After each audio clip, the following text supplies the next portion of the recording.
Israel loved his children, but the one he loved most was his son Joseph. Israel gave Joseph a coat of many colors to show him his love for him. Joseph's brothers were jealous and hated him, for he said that he had a dream that one day they would bow to him. The brothers created a trap to lure Joseph into, even though he did nothing wrong.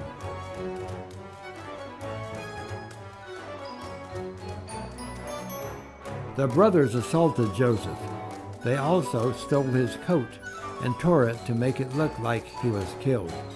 Joseph's brothers sold him into slavery, and he was taken to Egypt. Joseph came under the employ of an Egyptian officer named Potiphar.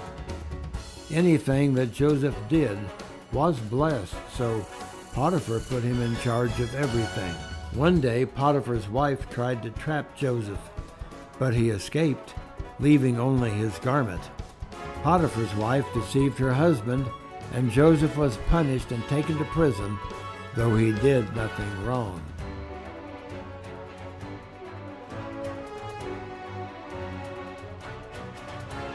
Regardless of his circumstances, Joseph served to the best of his ability.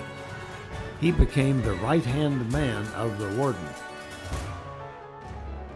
In prison, a baker and a cupbearer for the king had dreams. Joseph would interpret these dreams correctly, that the cupbearer would be released and the baker would be put to death. The cupbearer, true to the dream, was released. Joseph begged him to tell Pharaoh to release him. 2 years later, Pharaoh would have a dream that he did not understand. The cupbearer remembered Joseph and told Pharaoh about him. Joseph is brought before the Pharaoh, and he interprets his dream. There would be 7 years of plenty, followed by 7 years of famine.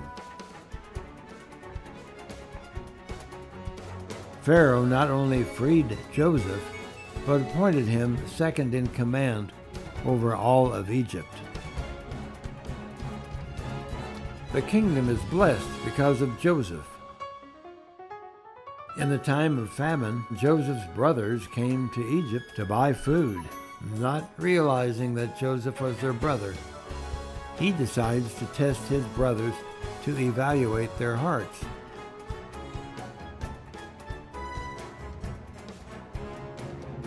Joseph framed the youngest brother, Benjamin, for theft and imprisoned him. His brothers bowed to him just like he had dreamt. Joseph identified himself to his brothers. Joseph said, "What you intended for evil, God used for good." And thus his family came to Egypt and was saved.